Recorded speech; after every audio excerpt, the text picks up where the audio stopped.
Ang lalaking ito ay isang pambihirang doktor, kaya niyang gamitin ang kanyang mga mata bilang scanner upang makita ng malinaw ang mga kapilari at organ sa loob ng katawan ng tao. Kapag nagiging asul ang kanyang mga mata, ang kanyang mga kuko ay nagiging matalim na talim. Mayroon din siyang mga espesyal na kakayahan tulad ng pag-akyat at mabilis na paggalaw. Nagkaroon ng rebelyon sa isang bansa at ang doktor sa lokal na volunteer group ay lumilipat kasama ang mga tropa ng gobyerno. Isang bata ang nasa critical na kondisyon. Ang paggalaw ng katawan ng bata ay magdudulot ng hypovolemic shock na lubhang mapanganib. Nang isa-isang umalis ang lahat, sa isang sitwasyon na walang anesthesiologist at assistant, lumipat ang doktor. Ilang ay nagpasya na manatili at magsagawa ng operasyon sa bata. Nakita siya na kumuha ng tableta mula sa isang kahon na dala niya. Pagkatapos ay ginamit niya ang kanyang mga mata bilang scanner upang suriin ang kalagayan ng mga meridian at organ sa katawan ng pasyente, sa kabila ng tambak ng mga bagay na nakakalat. Nang matukoy niya ang kalagayan, ang mga hakbang sa paggamot ay lumabas sa isip ni Ilang. Pagkatapos ng ilang mga pamamaraan, matagumpay niyang natanggal ang bala mula sa nasugatan na tao. Nang malapit na siyang matapos sa pagtahi, napansin niya ang papalapit na panganib. Ang mga rebelde ay pumasok na sa sakop ng ospital. Pinabilis ni Ilang ang kanyang pagtahi. Naghahanda na siya na dalhin ang pasyente sa paglikas ng bigla siyang makasalubong sa mga rebelde. Ilang ipinakilala ang kanyang sarili bilang isang doktor at sinabi sa mga rebelde na palayain siya at kung walang gulo sa pagitan ng dalawang panig, maaari niyang iligtas ang kanilang mga buhay. Sila ay nagalit at sinubukang patayin silang dalawa. Itinulak ni Ilang ang nasugatan na tao pabalik sa silid, habang siya naman ang sumalo ng maraming bala. Pagkaraan ng ilang sandali, ang katawan ni Ilang ay naging kakaiba. Ang kanyang mukha ay nagbago ng kulay at ang kanyang mga kuko ay biglang humaba at tumalas. Nang buksan niya ang kanyang mga mata, ang kanyang mga pupil ay naging asul. Sa ganitong estado, kaya ni Ilang nalabanan ang 10 tao nang sabay-sabay at makatiis sa ulan ng mga bala. Sa 2 o 3 sipa lamang, nalutas niya ang lahat ng mga rebelde. Ang kanyang tunay na pagkatao ay isang vampira na nahawaan ng negatibo 0 isa virus, isang virus ng vampira na matagal nang kumakalat at wala pang gamot. Pinipigilan nito ang pagtanda ng tao, pinapahaba ang kanilang buhay hanggang 300 taon. Pagkatapos maging isang vampira, nagkakaroon sila ng mga function ng katawan na higit sa normal at kakayahang gumaling mula sa mga sugat. Ngunit ang sikat ng araw at matinding EC rays ay ang kanilang nakamamatay na kahinaan. Bukod pa rito, sila ay labis na nauuhaw sa dugo. Tungkol sa dahilan kung bakit naging vampira si Ilang, dapat itong bumalik sa kanyang mga magulang. Ang mga magulang ni Ilang ay nahawaan ng virus, kaya mula nang ipanganak si Ilang, siya ay isang puro at orihinal na vampira. Sa taong iyon, si Ilang ay ipinanganak sa isang maliit na bayan sa Amerika. Isang gabi, 2 vampira ang pumasok sa bahay ni Ilang at sinubukan saktan si Hansel, na isa ring vampira. Ang ama ni Ilang ay hindi kayang lumaban sa dalawa. Mabuti na lang at naisip na niya ang panganib, kaya pinatakbo niya ang kanyang asawa at anak. Isang misteryosong lalaki, ang pinuno ng mga vampira, ay lumitaw at humingi na ibigay ni Hansel ang kanyang anak. Nagmakaawa ang ama ni Ilang sa kalaban na isaalang-alang ang kanilang dating pagkakaibigan at patawarin ang kanyang asawa at anak. Nang tumanggi siya na makipagtulungan, ang lalaki ay nagbigay ng senya sa kanyang mga alagad na iturok ang espesyal na gamot sa katawan ng ama at pinatay siya. Mahigit 15 taon ang lumipas, ang mag-inang Ilang ay nanirahan sa Jeju Island, namuhay ng payapa at normal. Para sa kaligtasan ni Ilang, hindi siya pinayagan ni Sunyaong na pumasok sa paaralan at sa halip ay nag-ayos siya para mag-aral ito sa bahay. Ngunit hindi ito ang gusto ni Ilang dahil hangad niya ang kalayaan. Hiniling niyang mabuhay ng normal. Sa wakas, nahikayat ni Ilang si Sunyaong na payagan siyang pumunta sa bayan para bumili ng libro. Bago siya umalis, binigyan siya ni Sunyaong ng isang bote ng gamot at ipinaalala sa kanyang anak na inumin ito sa tamang oras. Kinuha ni Ilang ang gamot, pagkatapos ay itinapon ito sa baybayin at hinayaang tangay ng alon. Sa bookstore, nakita ni Ilang ang tindero na aksidenteng nasugatan ang kanyang kamay na nagdulot ng matinding uhaw sa kanya. Ang kanyang mga mata ay nagiging asul at patuloy siyang dinidilaan ang kanyang mga labi. Pagkatapos ng maraming laban, napigilan din ni Ilang ang primitive na pagnanasa sa loob niya. Ngunit sa gabi, hindi pa rin niya mapigilan ang usa. Ang batang una niyang sinagip ay namatay sa kanyang mga paa. Si Ilang, na may pulang kamay, ay masakit na lumuhod sa lupa, patuloy na umiiyak. Ang kanyang ina, na nakita ito, ay nag-aalala sa kanya. Pagkatapos niyang mapagtanto na siya ay iba sa mga normal na tao, bali-baliw siyang tumakbo sa kagubatan, nasugatan ang buong katawan, pagkatapos ay tumalon sa dagat mula sa mataas na lugar. Hindi nagtagal, siya ay inanod ng alon sa pampang. Ang mga sugat sa kanyang katawan ay kusang gumaling. Si Ilang, na nasa matinding depresyon, ay gumagala sa kalsada. Ilang mga taong mayabang na nagmamaneho ay naharang niya. Nagkaroon ng gulo sa pagitan nila at binugbog sila ni Ilang. Sila ay nagsumbong sa istasyon ng pulisya. Ngunit syempre, hindi naniwala ang pulisya. Si Ilang ay isang teenager pa lamang, nasa edad 10 tandang bawas 19. Matalo niya ang isang grupo ng mga matatanda. Tinanong nila siya at pinauwi. Sa istasyon ng pulisya, napansin ni Hansel, ang vampirang nagiging ginto, na may espesyal si Ilang. Upang subukan ang kakayahan ni Ilang, humanap siya ng ilang mga asong gubat at bigla siyang inatake, habang hindi siya handa. Nagkataon na isang batang babae na nagngangalang Rita ang pumasok sa kagubatan, kasama ang kanyang mga magulang. Sinundan ni Rita ang isang kuneho papasok sa kagubatan at hindi sinasadyang nakasalubong ang mga asong gubat. Nawalan ng malay ang batang babae dahil sa takot. Sa kritikal na sandali na iyon, ginamit ni Ilang ang kanyang espesyal na kakayahan bilang vampira upang talunin ang bawat asong gubat. Nang magising si Rita, napansin niyang buhay pa siya at labis siyang nagpapasalamat kay Ilang sa pagsagip sa kanya. Ito ang unang pagkakataon ni Ilang. Gumamit ng kapangyarihan si Ilang para protektahan ang iba. Nakaramdam siya ng tagumpay at nawala ang kalungkutan sa kanyang puso sa nakaraang mga araw. Ngunit ang kilos ni Ilang sa kagubatan ay nakita ng dalawang masamang vampira. Sila ang sumunod sa utos ng misteryosong lalaki na saktan ang ama ni Ilang. Nang marinig ng lalaki na nagising na ang kakayahan ni Ilang, inutusan niya ang kanyang mga alagad na dakpin siya. Ang dalawang vampira ay pumunta sa bahay ni Ilang, tinalo si Sunyaw at itinurok sa kanyang katawan ang isang espesyal na gamot. Nakipaglaban si Sunyaw hanggang sa huli niyang hininga. Sinabi niya kay Ilang na ipikit ang kanyang mga mata at binuksan ang AC light sa bahay. Ang mga vampira ay nasaktan ng AC rays at kinailangang takpan ang kanilang mga mata. Hindi na sila makakaatake. Sinamantala ni Ilang ang pagkakataon na dalhin si Sun. Tumakas si Yaong sa isang ligtas na lugar. Sinabi ni Sun Yaong ang ilang mga huling salita kay Ilang at pagkatapos ay hindi na muling nagising. Si Ilang ay labis na nagdadalamhati at sumunod sa mga huling salita ni Sun Yaong, bumalik upang kunin ang isang painting at isang kahon at agad na ginawang ginto ang kanyang ina at ang bahay. Pagkatapos niyang lumaki, si Ilang ay naging isang doktor at nagboluntaryo na gamutin ang mga nasugatan sa larangan ng digmaan. Isang araw, nakatanggap si Ilang ng tawag mula sa kanyang matalik na kaibigan na si Hainu at pagkatapos ay dali-dali siyang umuwi sa bansa. Si Hainu ay isang sikat na iskolar sa nakakahawang sakit. Sa kanyang pagsisiyasat, natagpuan niya ang ilang mga nakatagong dokumento sa ibang bansa. Ang libingan ng isang taong nahawaan ng negatibo 0 isa virus na may edad na daan-daang taon ay natuklasan noong 1976. May kumuha ng sample mula sa damit ng nahawaang tao at nag-culture ng virus. Batay sa mga ito, malinaw na ang mga impormasyong ito ay may kaugnayan sa pagkatao ni Ilang at ang pinagmulan ng mga dokumentong ito ay mula sa Secure Data Storage ng Min Cancer Hospital. Upang imbestigahan ang karagdagang impormasyon, nagtrabaho si Ilang sa ospital na ito. Dahil sa kanyang mahusay na resume, maging ang bisedirektor ng ospital ay gumalang sa kanya at itinalaga siyang pinuno ng unang department ng hepatobiliary surgery, katumbas ng isa pang babaeng propesor na nagngangalang Rita. Sa araw ng kanyang panunungkulan, dumalo si Ilang sa isang libreng internal na seminar na ginanap sa ospital. Si Rita ay nagmungkahi ng operasyon para sa isang pasyente ng cancer. Ngunit ang ibang mga doktor ay naniniwala na ang kalagayan ng pasyente ay masyadong komplikado at hindi dapat subukang operahan. Nang marinig ni Ilang ang mga sinabi ng lahat, tinutulan din niya ang paraan ng paggamot ni Rita. Ngunit si Rita ay determinado na gawin ang kanyang gusto at nagpilit na ituloy ang operasyon. Sa kasamaang palad, sa gitna ng operasyon, ang pasyente ay nagkaroon ng matinding pagdurugo sa abdominal artery. Nang makita ito ni Ilang, bumalik siya, binuksan ang safe sa kanyang opisina, kumuha ng gamot, ininom ito, at bumalik sa operating room upang baliktarin ang sitwasyon. Siyempre, ayaw ni Rita na magpatalo kay Ilang, ngunit ang kanyang tiyuhin, si Seojo, ang pinuno ng Min Group. Dahil sa hiling ni Seojo, si Rita ay walang pagpipilian kundi ibigay ang operating room kay Ilang. Sa labis na galit, lumabas siya at sumigaw, habang si Ilang ay nanatiling kalmado. Sa loob lamang ng ilang sandali, nakontrol niya ang pagdurugo ng pasyente. Matagumpay niyang natanggal ang tumor. Sa observation room, ang grupo ng mga asiyi ay labis na humanga sa kanyang pagganap. Samantala, nawala ang mukha ni Rita at lalo siyang namuhi kay Ilang. Sa kalaliman ng gabi, pinanood ni Ilang ang isang video ng pamilya na kinunan ni Son Yaong noong bata pa siya, na nagpapaalala sa masayang panahon na magkasama nilang naranasan. Si Ilang ay hindi napigilang umiyak. Sa dulo ng video, may mensahe si Son Yaong kay Ilang. Maliban sa pamilya ni Ilang, may iba pang mga tao sa mundo na nahawaan ng negatibo 0 isa virus. Ipinaliwanag ni Son Yaong na ang orihinal na layunin ng mag-asawa na magsaliksik sa virus ay mabuti, ngunit may mga masasamang tao na nais gamitin ang virus para sa masasamang layunin. Ang mag-asawa ay nakatakas lamang sa research room at nag-research ng isang panlaban sa virus. Ngunit sa prosesong ito, ang ama ni Ilang ay pinatay ng isang masamang tao. Ang proseso ng paggawa ng panlaban ay itinigil din sa totoo lang. Ang masamang taong ito ay si Cha-wook, ang bagong itinalaga sa Min Cancer Hospital. Hinanap niya si Ilang sa loob ng maraming taon. Simula nang matuklasan niya ang bakas ni Ilang, sinadya niyang pasukin ang data storage ng ospital. I-post ang impormasyong may kaugnayan sa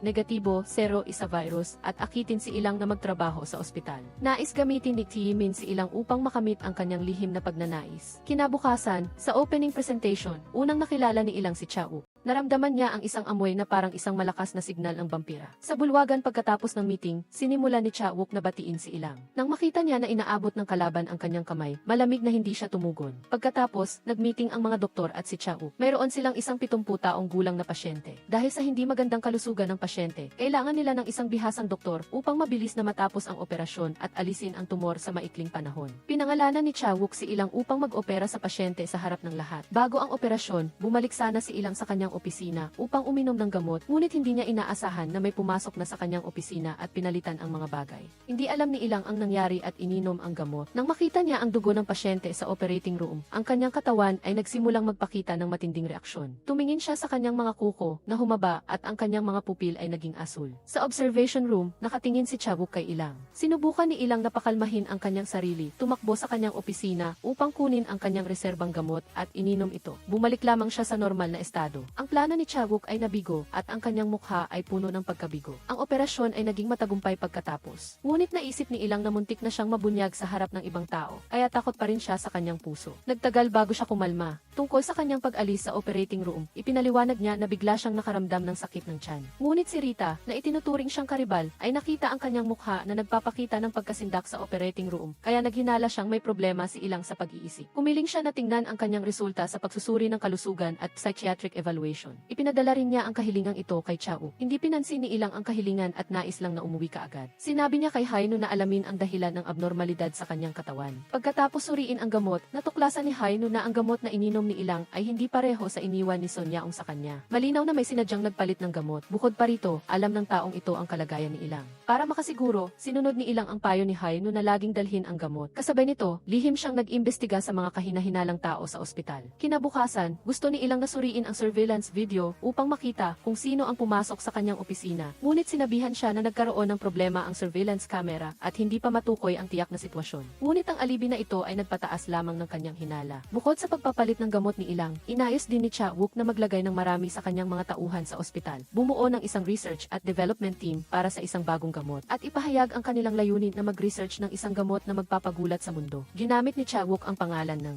pagkakatuklas ng bagong gamot upang lihim na mag-research ng negatibo zero isa virus. Nagbukas din siya ng isang libreng area sa ospital na eksklusibong nagbibigay ng libreng paggamot para sa mahihirap na pasyente, matatandang walang kasama at mga ulila. Marahil ang mga pasyenteng ito ay ang mga eksperimental na paksa ni Chawuk. Ang plano ni Chawuk ay matagumpay dahil sa matinding suporta ni Seojo. Si Seojo ay mayroong isang misteryosong sakit na madalas magdulot ng sintomas ng panginginig ng kamay. Umaasa si Seojo na makakahanap siya ng lunas para sa kanyang sakit. Sa pamamagitan nito, nakahanap si Chawuk ng pagkakataon at ang kanyang mga subordinates ay mga pasyenteng nahawaan ng negatibo zero isa virus, ngunit kayang kontrolin ni Chawuk ang kanyang kakayahan. Bukod pa rito, hindi niya pinapayagan ang kanyang mga subordinates na uminom ng dugo ng walang pahintulot. Sa kanyang mga mata, ang mga vampira ay mas mataas na nilalang kaysa sa mga tao. Hindi tayo mga demonyo o halimaw, kundi mga magagandang nilalang. Si Chawuk ay patuloy na nagtatago sa tabi ni Ilang upang manalo sa kanyang pabor. Nakita niya na si Rita at Ilang ay parang tubig at apoy, kaya tinanggihan niya ang hiling ni Rita na suriin ang kalusugan at diagnosis sa pag-iisip ni Ilang. Kasabay nito, umaasa siya na mapapabuti ni Ilang ang relasyon sa pagitan nilang dalawa. Si Ilang ay sumang-ayon, ngunit nang sila ay nag-iisa, hindi niya binalak na paboran ang mayabang na dalaga na ito. Para makaganti sa ginawa niya sa kanya, ginamit niya ang kanyang kapangyarihan bilang pinuno ng department at ginamit ang nabigong operasyon ni Rita sa pamamagitan ng pagbawas sa kanyang sweldo ng 1 taon. Hindi sumang-ayon si Rita at pumunta sa pintuan ni Ilang para humingi ng paliwanag. Habang nagtatalo sila, biglang naramdaman ni Ilang ang papalapit na panganib sa bahay ni Haino. Nang tingnan niya ang surveillance camera, mayroong isang kahina-hinalang lalaki na malapit. Para sa kaligtasan ni Rita, kinuha ni Ilang ang susi ng kotse sa kanyang kamay at sinamahan siya. Dinala siya ni Ilang sa pintuan ng ospital. Isang kakaibang tunog ang tumunog, naakit si Ilang na lumabas upang tingnan. Hindi niya alam na ito ay isang bitag na inihanda ni Chao. Matapos maghanap sandali, natuklasan ni Ilang ang bakas ng kahina-hinalang lalaki. Ang mukha ng lalaki ay nagbago ng kulay at ang kanyang mga kuko ay lubhang matalim. Sa gitna ng labanan, tinutok ng lalaki ang AC ray sa mga mata ni Ilang.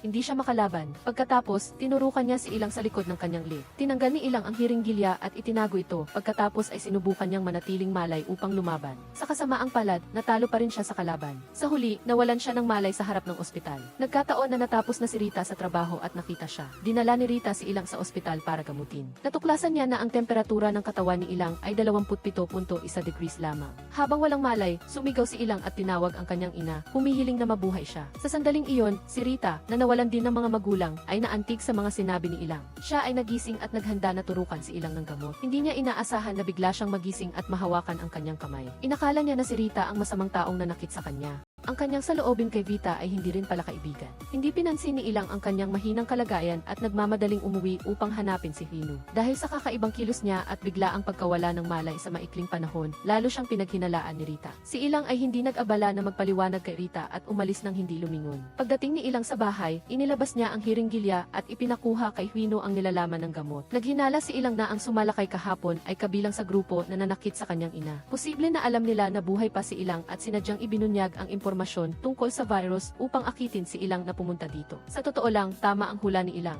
Pagkatapos ng pagsusuring ito, nakita ni Chawok na napigilan ni Ilang ang kanyang likas na ugali, gaya ng pamumuhay ng tao. Kahit sa kritikal na sandali, hahayaan niya pa ring mabuhay ang kanyang kaaway upang mailabas ni Ilang ang kanyang likas na ugali at bumalik sa kanyang mundo at malaman kung gaano siya kahusay. Nagplano si Chawok na ipatupad ang susunod na hakbang. Pagkatapos magsalita, tiningnan ni Chawok ang litrato na kinuha niya kasama ang mga magulang ni Ilang. Sa taong iyon, silang tatlo ay miyembro ng FIC Negativo Zero isa research team. Kinabukasan, tumanggap ang ospital ng isang pasyente na may acute liver failure at kailangan na agad makahanap ng angkop na atay para sa transplant. Ang kalagayan ng pasyente ay medyo espesyal. Ang splenic vein ay barado at kailangan ng isang bihasang doktor upang tahiin ang mga ugat. Nang marinig ito ni Chawok, muli siyang nagtalaga kay Ilang bilang pangunahing siruhano. Tinanggap ni Ilang ang gawain ng walang alinlangan habang si Rita ay medyo nag-aalala. Ang operasyong ito ay napakahirap, maraming ospital ang tumanggi na operahan ang pasyenteng ito. Ipinaliwanag ni Rita ang mga pakinabang at disadvantages na nagpapahiwatig na dapat ay malumanay na tumanggi si Ilang. Ngunit si Ilang ay labis na kumpiyansa at nag-anyaya pa kay Rita na maging co-lead surgeon. Sa unang pagkakataon, naramdaman ni Rita ang kabaitan ni Ilang at ang kanilang relasyon ay lumambot. Nang marinig ni Chawok na nawala ng malay si Ilang, nagkunwari siyang nababahala at nagtanong sa kanya. Iminungkahi niyang magpa-general check-up si Ilang.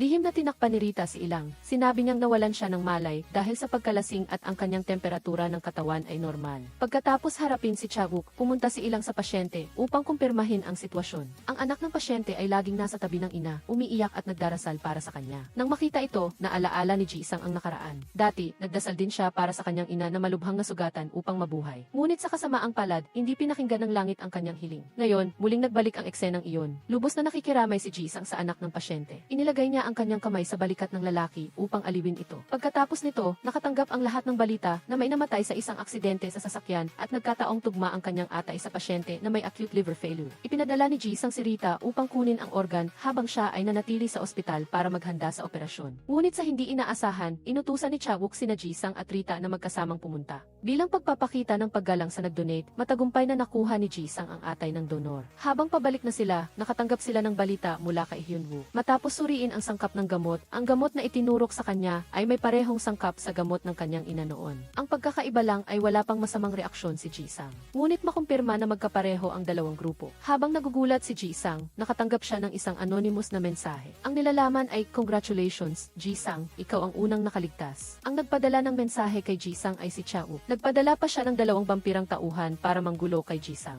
Labis na nagalit si Jisang. Sinabihan niya ang grupo ni Rita na bumalik muna, habang siya naman ang haharap sa 2 vampira na nanggugulo. Suot ni Jisang ang UV protective contact lenses na binigay ni Hyunwoo, kaya hindi na siya takot sa pag-atake ng easy rays ng kalaban. Matapos ang ilang atake, natalo ang 2 iyon. Sasabihin na sana ni Jisang kung sino ang nasa likod nila, nang biglang may dumating na ilang pulis dahil sa ingay. Tinumba ng vampira ang pulis at tumakas sa takot. Naiwan si Jisang at dinala ang mga walang malay na pulis, pagkatapos ay mabilis siyang bumalik sa ospital para sa operasyon. Matagumpay nilang natapos ang operasyon.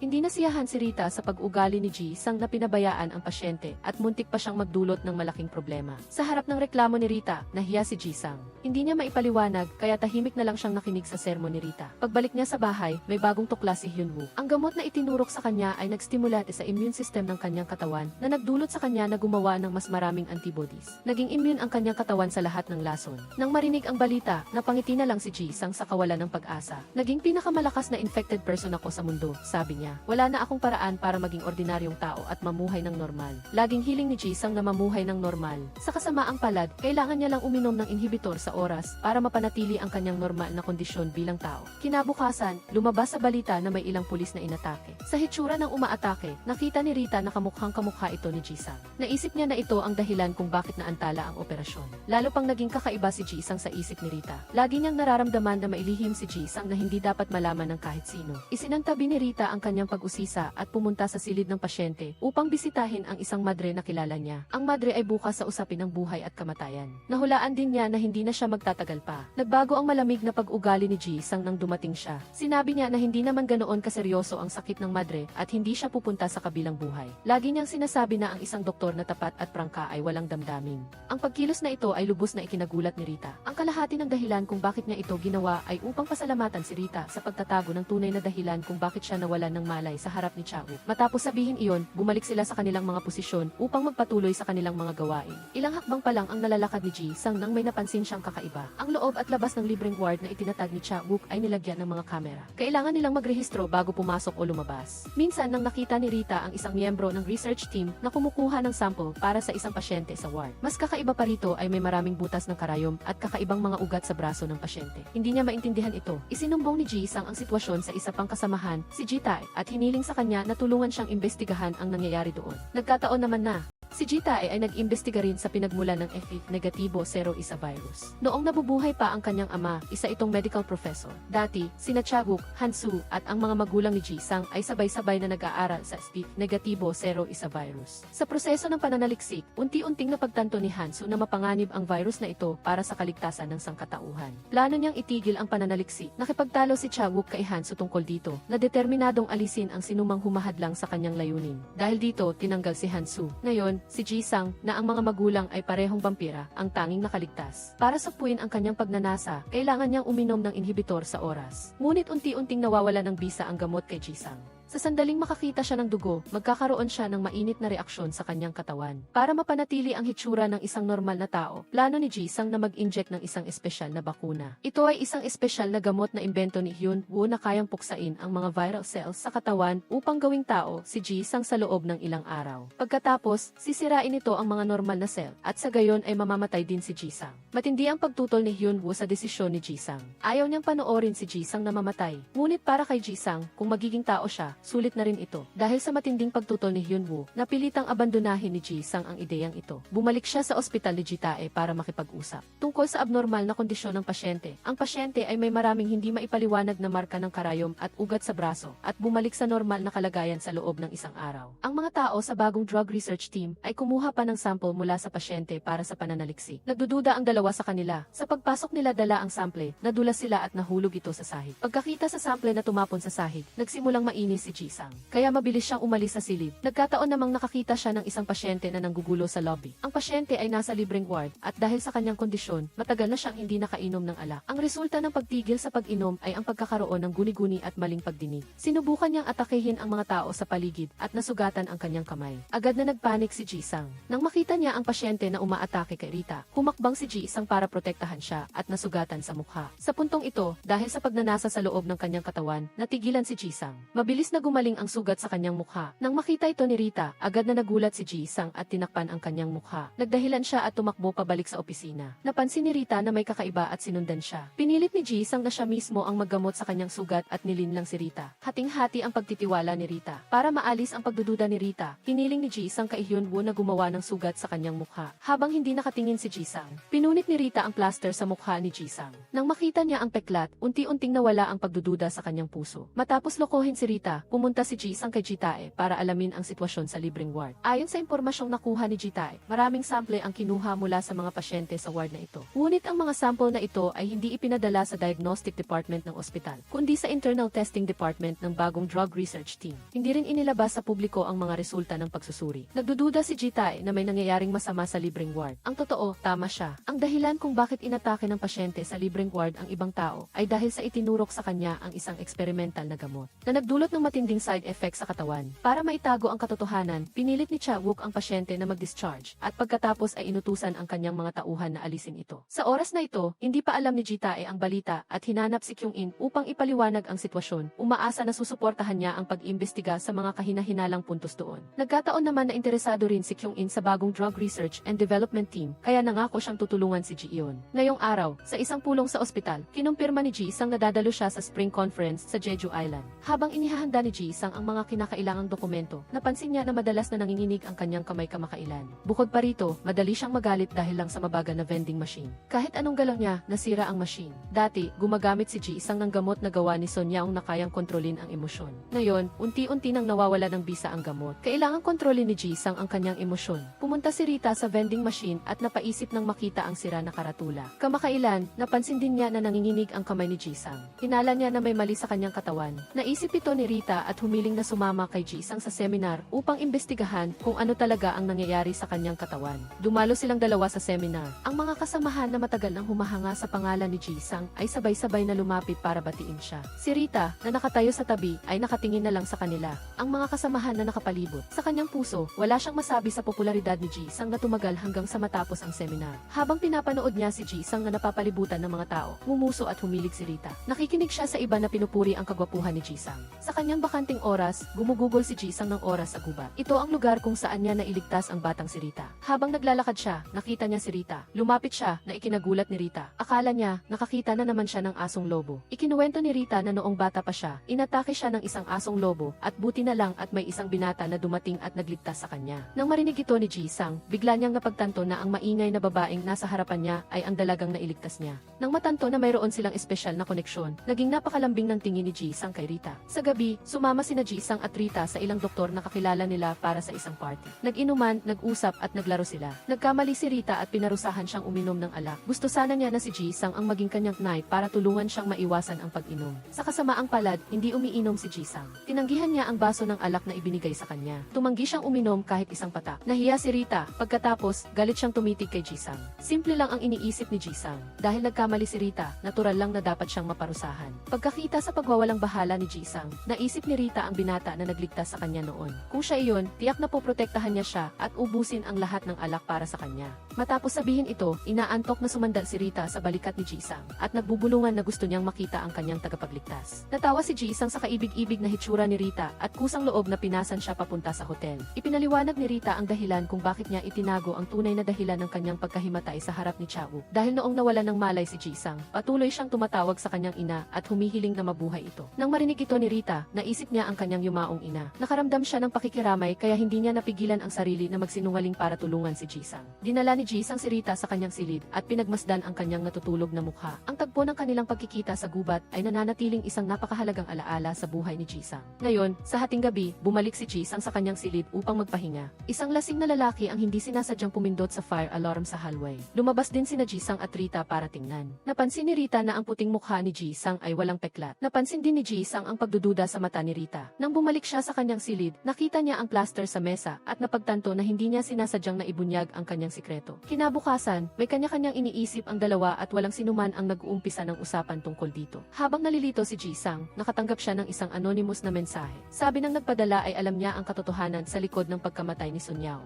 At sinabi rin na gusto siyang makita. Pumunta si Ji-sang sa lugar na nasa address. Ang malakas na amoy ng dugo ay nagdulot ng matinding reaksyon sa kanyang katawan. Tinatakpan ni Ji-sang ang kanyang ilong. Ang kanyang tainga ay tumunog ng malakas. Hinawakan ni Ji-sang ang kanyang ulo sa sakit. Lumabas ang kanyang vampirang anyo. Habang hindi gumagalaw si Ji-sang, dalawang vampira ang sumubok na atakehin siya. Ngunit isang lalaki na magaling sa martial arts ang biglang lumitaw at inasikaso ang vampira na umaatake kay Ji-sang. Hindi alam ni Ji-sang kung kaibigan o kaaway ang lalaki kaya inatake niya ito. Inalis ng lalaki ang kanyang hood at ito ay si Chawook. Nag-imbento ng kwento si Chawook. Sinabi niya na dati, hindi niya sinasadyang na-expose siya sa isang infected person at napilitan siyang maging vampira. Ang kanyang pamilya ay hinabol at siya lang ang tanging nakaligtas. Plano ni Chawook na gamitin ang katulad na kwento para mapaniwala si Ji-sang. Ikinuwento ni Ji-sang kay Hyunwoo na nakakita siya ng isa pa niyang lahi. Natuklasan niya na mayroong kahina-hinalang punto. Malinaw na isa ring vampira si Chawook, ngunit kaya niyang panatilihin ang temperatura ng kanyang katawan na katulad ng sa tao. Hindi rin siya natuklasan ni Ji-sang at madali siyang nakisalamuha sa mga tao. Nararamdaman din ni Ji-sang na may mali. Nagplano siyang maghanap ng pagkakataon upang alisin ang pagdududa sa kanyang puso. Sa gabi, nang walang tao, naalaala ni Ji-sang na marahil ay natuklasan ni Rita ang kanyang kakaibang katangian. Naguguluhan ang kanyang isip at hindi niya alam kung paano haharapin si Rita. Kinabukasan, nagkasalubong silang dalawa sa ospital. Iniiwasan ni Rita ang kanyang mga mata at dali-daling umalis. Napagtanto ni Ji-sang na iniiwasan siya nito, kaya hinanap niya si Soo-yoon sa ospital upang alamin ang nakaraan ni Rita. Ikinuwento ni Soo-yoon na noong bata pa si Rita, na minsang nawala sa gubat sa Jeju Island. Habang naghahanap, aksidenteng nadulas ang kanyang mga magulang at nahulog sa bangin. Nawalan din siya ng mga mahal sa buhay noong bata pa siya. Nararamdaman ni Ji-sang kung gaano kasakit para kay kay Rita na alalahanin ang kanyang ina. Upang maibsan ang awkward na sitwasyon sa pagitan nilang dalawa, kusa siyang lumapit kay Rita at tinanong kung bakit niya siya iniiwasan. Sinabi ni Rita na nararamdaman niyang may kakaiba kay Jisang. Bago pa niya matapos ang sinasabi niya, hinawakan ni Jisang ang kanyang kamay at ipinahid sa kanyang malamig na balat at inamin na mayroon siyang kakaibang sakit na nagdulot ng pagbabago sa kanyang katawan. Tumigil si Jisang sa pagsasalita, umaasa siyang matapos malaman ni Rita ang bagay na ito, ayos na. Huwag na niyang siya sa atin pa ang mga kakaibang bagay tungkol sa kanya. Pagkatapos, pinunit ni Rita ang plaster sa kanyang mukha. Nang makita niya ang mukha na walang sugat, naniwala siya na ang lalaking nasa harap niya ay may kakaibang katawan. Matapos maghiwalay sila ni Rita, uminom si Jisang ng 2 inhibitor pills bago pumunta sa operating room. Ngunit unti-unti nang humina ang epekto ng gamot, hindi na niya mapigilan ang kanyang pagkabalisa, lalo pang naging matindi ang kanyang pagnanasa. Isang nurse ang dumaan na may dalang blood bag, hindi na malaya ni Jisang na sumunod siya dito. Si Chaguk ay nanonood mula sa itaas at nakita niya si Jisang na unti-unting inilalantad ang kanyang tunay na kalikasan. Ngumiti siya dahil sa kanyang tagumpay. Ngunit patuloy pa rin si Chaguk sa pagpapanggap na mabuting tao upang makuha ang tiwala ni Jisang.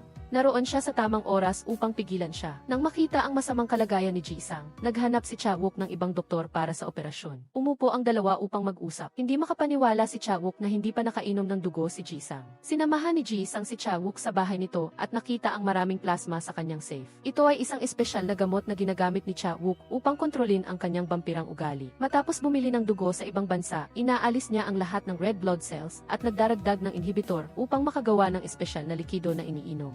Natuklasan ni Chaguk ang pangunahing dahilan kung bakit nagiging excited ang mga infected na tao na tulad nila o may kakaibang amoy ng katawan ay dahil sa red blood cells. Ang kailangan lang ay alisin ang mga ito para maitago ang amoy ng vampira. Gumawa rin si Chaguk ng ilang injectable drugs na kayang mapabuti ang pisikal na kondisyon at makontrol ang temperatura ng katawan at tibok ng puso. Bukod pa rito, iniiwasan din ito na maramdaman ng ibang infected na tao ang kanyang presensya. Ngunit napakasakit ng proseso ng pag-inject. Ngunit kapag malakas ang emosyonal na pagbabago, maaamoy ng mga kapwa vampira ang kanyang kakaibang amoy. Tulad ng sa seminar noong nakaraan, naramdaman ni Jisang ang presensya ng vampira sa lugar. Pagkatapos magpaliwanag, ibinuhos ni Chaguk ang plasma sa isang baso na may yelo at inalok si Jisang na uminom. Huwag kang makonsensya, sabi niya. Hanggat gusto mo, maibibigay ko sa iyo kahit kailan. Titig na titig si Jisang sa baso at lumuno. Nag-aalinlangan siya ngunit hindi pa rin ininom ito. Lagi siyang naniniwala na kaya niyang kontrolin ang kanyang instinct sa pamamagitan ng kanyang kalooban. Pagkatapos ng pagpupulong na ito, naunawaan ni Jisang na kung hindi niya mapabuti ang kanyang pagnanasa, mas mabuti pa na umalis muna sa ospital. Hanapin ang pinakamahusay na paraan upang mabuhay sa pamamagitan ng kanyang sariling lakas. Nagpasa siya ng resignation letter kay Chaguk na nais niyang magpahinga muna. Nang makita ni Rita na aalis na si Jisang sa ospital, nahulaan niya na malubha na ang kanyang kalagayan at hindi na siya maaaring mag-operasyon. Nang makita niyang tahimik si Jisang, hindi na nagtanong si Rita. Naintindihan niya na kailangan nitong magpahinga muna. Mula noong inamin ni Jisang na kakaiba ang kanyang katawan,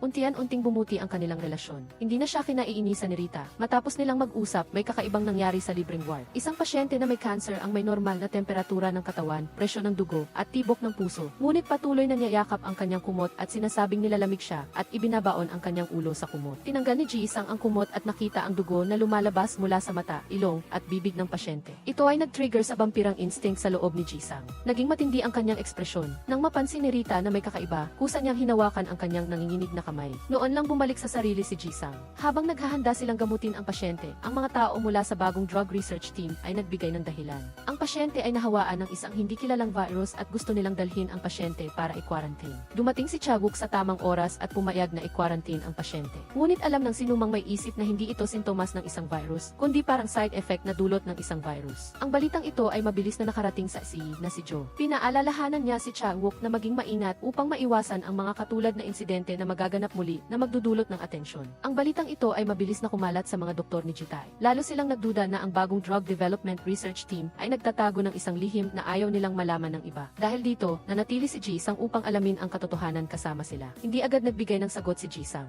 Naisip niya ang kanyang kamakailang kalagayan ng katawan at isinasaalang-alang kung mananatili ba siya o hindi. Habang iniisip ni Jisang ang problema, nakita siya ni Gachon, isang doktor mula sa parehong departamento, na nakaupo lang at walang ginagawa. Mabait siya, bumili siya ng ilang merienda para sa kanya para magkaroon siya ng lakas. Bihira siyang makatanggap ng atensyon, kaya nakipag-usap pa siya kay Gachon. Nagkataon namang dumaan si Vita at hindi niya sinasadyang nakita silang dalawa na nagtatawanan. Medyo hindi siya komportable dahil sa kanyang sariling damdamin at sinadya pa niyang banggitin si Department Head Jisang sa harap ni Gachon. Sinabi niya na noong kasing edad niya, hindi siya nangangahas na tumingin sa mukha ng kanyang superior, lalo na ang kusang makipag-usap na nagpapaalala kay Gachon na dapat niyang panatilihin ang kanyang tamang lugar sa harap ni Jisang. Samantala, matapos pag-isipan ng mabuti, nagpa siya pa rin si Jisang na makipagkita kay Jawook. Umaasang magbibigay siya ng 2 hanggang 3 dosis ng plasma at papayagan siyang pansamantalang manatili sa ospital upang gamutin ang mga pasyente sa libreng ward. Tuwang-tuwa si Jawook sa desisyon ni Jisang. Napakahalaga ni Jisang para sa kanya. Sa loob ng nakaraang 15 taon, sinubukan ni Jawook na gawing fertile ang mga nahawaang pasyente. Ngunit lahat ng ito ay nabigo. Tanging si Jisang lang ang eksepsyon. Ngunit dumating siya sa mundong ito at nangangahulugan ito na si Jisang ay isang mutant na may mutated genes at siya ay isang karapat-dapat na paksa para sa pananaliksik ni Jawook. Matapos matanggap ang plasma mula kay Jawook, agad na ibinigay ni Jisang ang sample kay Hyunwoo para sa pananaliksik. Kinabukasan, may naka-schedule na operasyon si Jisang, pero pansamantala siyang humingi ng tulong kay Rita. Mula noon, nahulaan ni Jawook na hindi ininom ni Jisang ang plasma na ibinigay niya. Kinumbinsi ni Jawook si Jisang na hindi niya siya pinipilit na inumin ang kulay dilaw na plasma, kundi umaasa siyang tatanggapin niya ang pinakamahusay na paraan ng pamumuhay na ito. Pagkatapos ng operasyon, nagpasalamat si Jisang kay Rita. Bilang isang vampira, laging malamig ang pakikitungo ni Jisang sa mga tao, at ito ang unang pagkakataon na nagpasalamat siya sa isang tao mula sa kaibuturan ng kanyang puso. Nang makita ni Rita ang kanyang magandang saloobin at masaya ring mukha, nangako pa siya na kung kailangan ni Jisang ng tulong, maaari siyang humingi ng tulong sa kanya anumang oras. Sa sandaling iyon, ang relasyon nilang dalawa ay dumanas ng isang kahanga-hangang pagbabago. Kamakailan, medyo naiinis si Rita. Noong huli siyang pumunta sa bookstore, huminto siya sa harap ng istante ng mga aklat tungkol sa vampira. Naalala niya ang reaksyon ni Jisang nang makita niya ang pinaghalong dugo. Dahil sa kagustuhan, bumili siya ng aklat tungkol sa mga vampira at nalaman niya na ang mga vampira ay may kakayahang magpagaling sa sarili. Hindi niya maiwasang maalala si Jisang, kaya hinala niya na si Jisang ay isang vampira. Pansamantalang ibinasura ni Rita ang lahat ng ito sa kanyang isipan. Akala niya ay aalis na si Jisang sa ospital, kaya bumili siya ng french fries at hamburger upang mag-organisa ng isang farewell party para sa kanya. Sa harap ni Jisang, masiglang isinalaysay ni Rita ang mapanganib na insidente sa kagubatan noong taon na iyon. Ang gwapong lalaki na nagligtas sa kanya ay kayang tumalo ng 30 metro, at ang kanyang mukha ay maputla at ang kanyang mga kuko ay lumaki tulad ng isang vampira. Matapos niya siyang iligtas, pinuri pa niya si Rita na maganda at hinalikan ang kanyang pisngi. Matapos marinig ito, ibinuga ni Jisang ang inumin sa kanyang bibig. Sigurado siyang dinagdagan lang ni Rita ng kwento ang kanyang karanasan. Lahat ng nasa paligid ay nag-isip na ginagawa lang ni Rita ang kwento, pero sa tingin ni Rita, iba si Jisang. Mayroon siyang hindi kilalang sakit, marahil ay maniniwala siya sa kanyang sinabi. Matapos niyang magkwento, sinabi ni Jisang na pansamantala siyang mananatili sa ospital para magtrabaho, kaya nagalit siya. Habang tumatawa si Jisang, umalis siya. Pagkaalis ni Jisang, nakatanggap siya ng tawag mula kay Rita. Mayroong pasyente mula sa libreng ward na lumabas ng ospital nang walang pahintulot at pinigilan ni Rita. Nang makita niya ang pasyente na naglalakad lang pasulong na parang baliw, sa katunayan ay tinurukan siya ng trial drug ng drug research team, kaya nagkaroon siya ng ilusyon. Pagkatapos maingganyo, lumabas siya ng ospital at tinulak pa niya si Rita na gusto siyang ibalik sa ospital at patuloy na lumakad pasulong. Isa sa mga tauhan ni Jawook ang naghihintay sa kanya sa dilim. Mahigpit niyang hinawakan ang pasyente at itinapon ang kabilang partido sa kalsada. Dumating si Jisang matapos marinig ang balita at nasa isang mapanganib na sitwasyon. Ibinato niya ang pasyente sa gilid ng kalsada at siya naman ay nabangga ng isang kotse. Nakita ni Rita ang pagbabago ng kulay ng kanyang mukha at naging matalas ang kanyang mga kuko. Ngunit maaari pa rin siyang tumayo ng maayos. Bumaba ang driver ng kotse para suriin ang kanyang kalagayan. Natakot ang driver sa eksena sa harap niya. Si Jisang, na dapat ay nasugatan at nakahiga sa lupa, ay parang walang nangyari at ibinalik ang pasyente sa ospital. Tumakbo ang security guard mula sa libreng ward. Gusto nilang kunin ang pasyenteng ito, ngunit hindi pumayag si Jisang at muntik pa niyang banggain ang kabilang partido. Nag-aalala si Rita kaya hinila niya siya at ibinigay ang pasyente sa security guard. Akala niya ay may paraan si Rita upang harapin ito, kaya sinenyasan niya siya na huwag magmadali. Nag-alala siyang tinanong si Rita kung ano ang dapat gawin. Nagulo ang isipan ni Rita at gusto lang niyang mag-isa. Pumasok siya sa madilim na pasilyo at umupo sa sahig, pagod na pagod. Sa kanyang isipan ay ang eksena ni Jisang na walang kapinsalaan matapos mabangga ng kotse. Pagbalik sa bahay, ibinahagi ni Hyunwoo ang mga pahiwatig na natagpuan niya kay Jisang.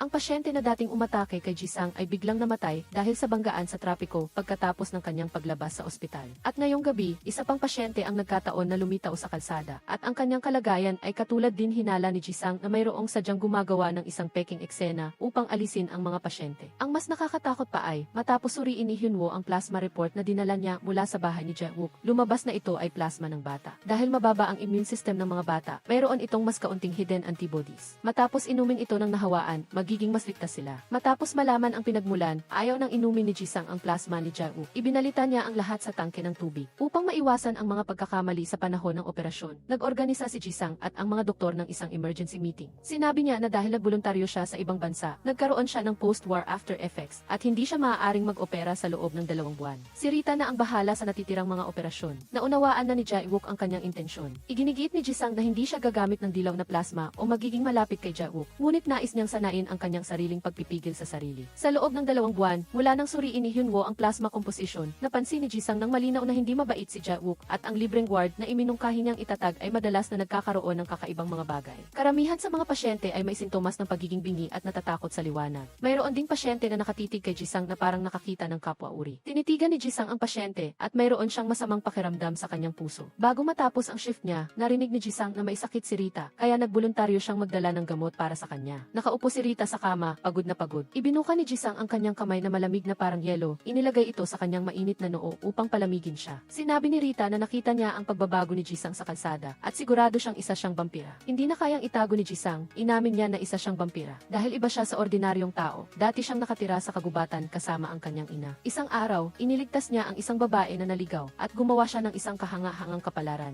Nakikinig si Rita kay Jisang at lumuluha ang kanyang mga mata. Pagkatapos magkwento ni Jisang, nalaman niya na si Jisang ang binatilyo na nagligtas sa kanya sa kagubatan. Matapos muling makita ang kanyang tagapagligtas, gusto pa sanang magsalita ni Rita. Ngunit ang gamot sa kanyang katawan ay nagsimulang gumana. Natulog siya. Umupo si Jisang sa tabi niya at malumanay na hinaplos ang kanyang buhok. Binantayan niya siya buong gabi. Pagkagising niya, bumuti ang kalagayan ni Rita. Naalala niya ang sinabi ni Jisang noong isang gabi. Kinumpirma niya ulit kung siya ba talaga ang kanyang tagapagligtas. Itinama ni Jisang ang mga bahagi na dinagdagan ni Rita. Sa pinakamaraming, maaari siyang tumalo ng 5 metro, hindi 30 metro tulad ng sinabi niya. At hindi rin niya siya hinalikan. Medyo sumobra ang sinabi ni Rita. Kumbinsido na siyang si Jisang ang kanyang tagapagligtas. Hinawakan niya ang kanyang mukha gamit ang kanyang 2 kamay at dahan-dahang naaalala ang kanyang kuya noon. Mula sa araw na iyon, biglang lumambot ang atmosfera sa pagitan nilang dalawa. Nagdagdag si Rita ng isang filter para kay Jisang. Sa kanyang mga mata, puno siya ng pasasalamat at pagsamba. Ang mukha niya ay eksaktong katulad ng sa kanya noong bata pa siya. Magkasama silang pumunta sa ospital at nakita nila na ang ospital ay naglabas ng bagong regulasyon. Ang pagpupulong at talakayan bago ang operasyon noong araw na iyon ay kinansela. Nangangahulugan ito na sa hinaharap magkakaroon ng isang tao na magiging diktador at gagamutin ang mga pasyente sa kanyang sariling paraan. Hindi pinansin ito ni Jisang. Pagkatapos niyang magpalit ng damit, hinanap niya si Jitae. Maraming mga dokumento ang may kaugnayan sa virus. Z01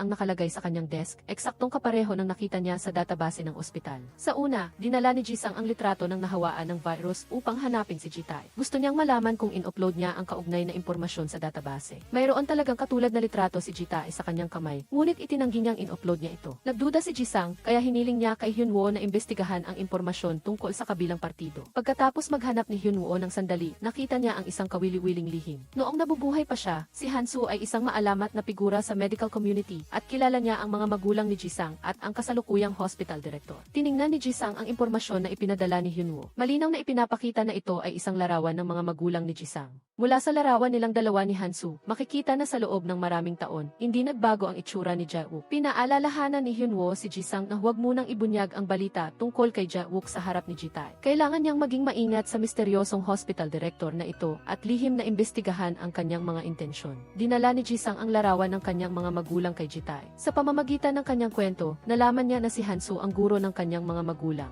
Sa diary ni Hansu, binanggit din ang mga pangalan ng mga magulang ni Jisang. Para makakuha pa ng mga pahiwatig, inihayag ni Jisang ang kanyang pagkatao. Umaasa siyang makakuha ng suporta ni Jitae upang masuri ang nilalaman.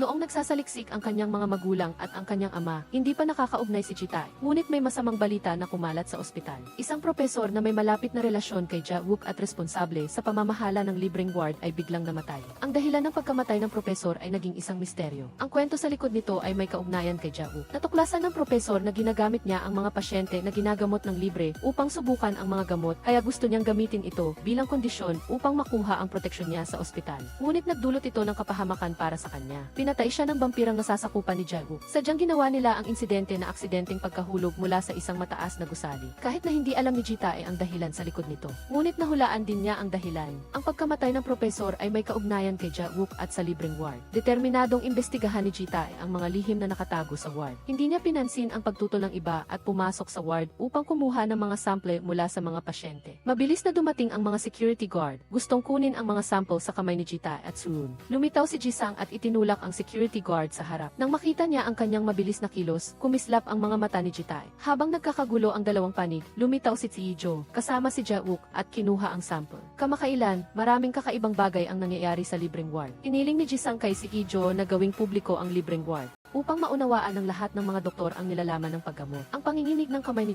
Joong ay lalong lumala, kaya ipinagkatiwala niya ang lahat ng kanyang pag-asa sa kanyang pamangkin. Umaasang magiging mabilis ang paggawa niya ng bagong gamot upang gumaling siya. Upang mabuhay ng matagal, walang kondisyon si Tijo na kumampi kay Jawook. Determinado siyang protektahan si Jawook, kaya wala nang magagawa ang grupo ni Jisang. Umalis lang sila sa trabaho na may bigat sa kanilang pakiramdam. Pagkatapos magpalit ng damit ni Jisang, nag-aalala siya kung dapat ba siyang yayain si Rita na kumain kasama niya. Nagbato siya ng barya upang magpasya at ginawa ang resulta. Bilang resulta, kumatok si Jisang sa opisina niya. Pumunta silang dalawa sa isang maliit na restaurant. Habang naghihintay sila sa kanilang pagkain, nagtaka si Rita. Iba si Jisang sa ordinaryong tao. Paano siya makakasama sa mundo ng ordinaryong tao? Hindi siya tumigil sa pagtatanong tungkol sa maliliit na detalye na may kaugnayan sa kanyang buhay. Dahil si Jisang ay isang vampira, wala siyang panlasa. Kumakain siya ng maanghang na pagkain, ngunit hindi niya malasahan ang lasa. Hindi inalintana ni Rita kung may panlasa ba siya o wala at walang sinabi, isinubo niya ang isang piraso ng kimbap sa bibig niya. Kung kumakain ka, kailangan mong magkasama para maramdaman mo na kumakain ka. Hindi alam ni Jisang kung ano ang sasabihin, ninunguya lang niya ang pagkain. Hindi mapigilan ni Rita na tumawa. Kinabukasan, sa ospital, isang pasyente na si Jisang ang dating responsable sa paggamot ay nasa kritikal na kondisyon at nakakapit lang siya sa buhay sa pamamagitan ng swero at gamot.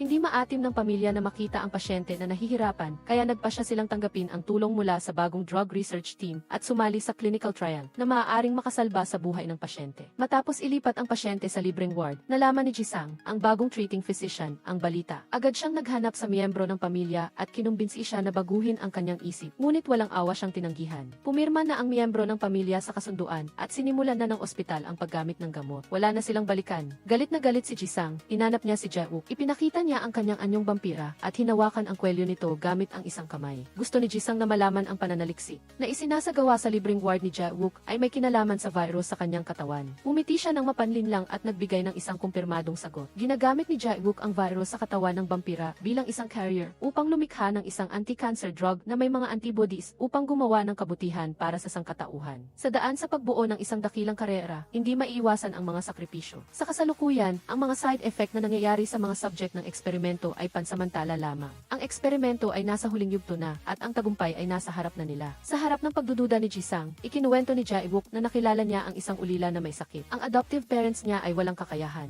para bayaran ang mataas na bayarin sa paggamot, kaya pinili nilang iwanan ang bata. Labis siyang naantig at nagpasya siyang magsaliksik ng isang bakuna na magbibigay ng karapatan sa buhay sa mga taong may iba't ibang katayuan at posisyon nang hindi kailangang mag-alala tungkol sa pera. Nang marinig ito, medyo nag-alinlangan si Jisang. Hindi niya maunawaan kung tama ba o mali ang kanyang ginawa. Sinuri ni Jisang ang mga pasyente sa libreng ward. Katulad nga ng sinabi ni Jawook, ang mga side effect ay pansamantala lamang. Matapos malampasan ang kanilang kondisyon, gagaling ang mga pasyente. Ang nakita ni Jisang ay isa lamang kaso kung saan nilinlang ang pasyente na umalis sa ospital at pagkatapos ay ibinalik sa dating ward. Di nagtagal, dahil hindi naging epektibo ang emergency treatment, namatay siya. Para imbestigahan ang panloloko sa likod nito, sila ni Jisang ay humingi ng tulong kay Hyunwoo upang magpanggap na mag-imbestiga sa tunay na dahilan sa funeraria. Nakapasok si Hyunwoo ng maayos, ngunit dahil sa kakulangan sa oras, hindi siya makakuha ng sample ng ihi. Napansin ni Hyunwoo ang malinaw na sintomas ng paninilaw ng balat at malaking pulang batik sa katawan ng pasyente. Malinaw na ito ay sanhi ng impeksyon.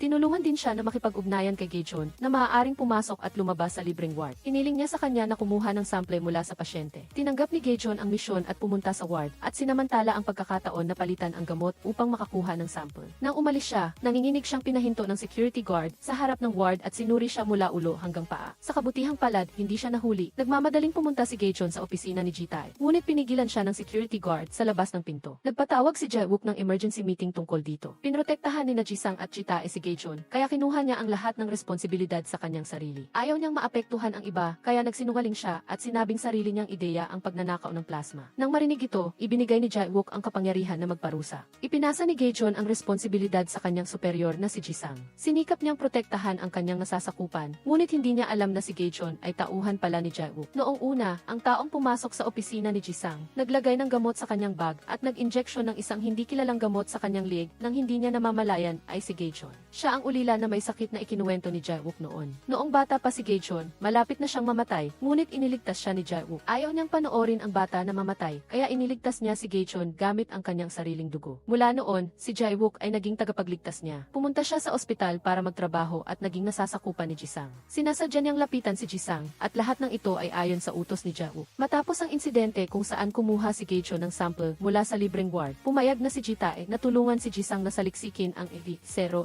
virus. Ibinigay niya sa kanya ang diary na iniwan ng kanyang ama. Nag-save si Jitae ng isang kopya at inilipat ang mga dokumento sa computer sa research room ng ospital. Hindi nila alam na hack ni Jae-wook ang computer system ng ospital. Sinuri ko ang mga dokumento na ipinadala ni Jitae at nalaman ko na ang ama ng taong ito ay ang aking guro. Nagkunwari siyang hinanap si Jitae at Jisang at binanggit ang mahusay na kasaysayan ni Hansu. Sinabi rin niya na napakalaking karangalan ang makipagtulungan kay Jitae, ang anak ng kanyang guro. Umaasa siyang maipalapit ang tatlo sa kanila. Naiinis si Jitae. Bakit niya nalaman ang pagkatao ng kanyang ama? Agad na nahulaan ni Jisang na lihim na binasa ni Jae-wook ang mga dokumento na ipinadala niya sa computer sa research room. Tinabol niya si Jae-wook. Nais niyang tanungin ang higit pang mga detalye na may kaugnayan sa virus. Nagpanggap siyang walang alam at nagsinungaling na hindi niya kilala si Hansu. Upang mabilis na imbestigahan ang lihim ng virus, inimbitahan ni Jisang ang grupo ni Jitae sa kanyang bahay upang magbahagi ng impormasyon. Bawat isa ay nag-uusap at nag-usap sila hanggang hating gabi. Umalis na si Jitae at Inso, ngunit nag-aatubili pa rin si Rita. Hindi siya gumalaw at sinenyasan si Jisang na ihatid siya sa bahay. Nakita niya na laging nakasuot si Jisang ng itim, kaya kinabukasan, dinala niya siya sa mall upang bumili ng mga bagong damit. Sa pagbabayad,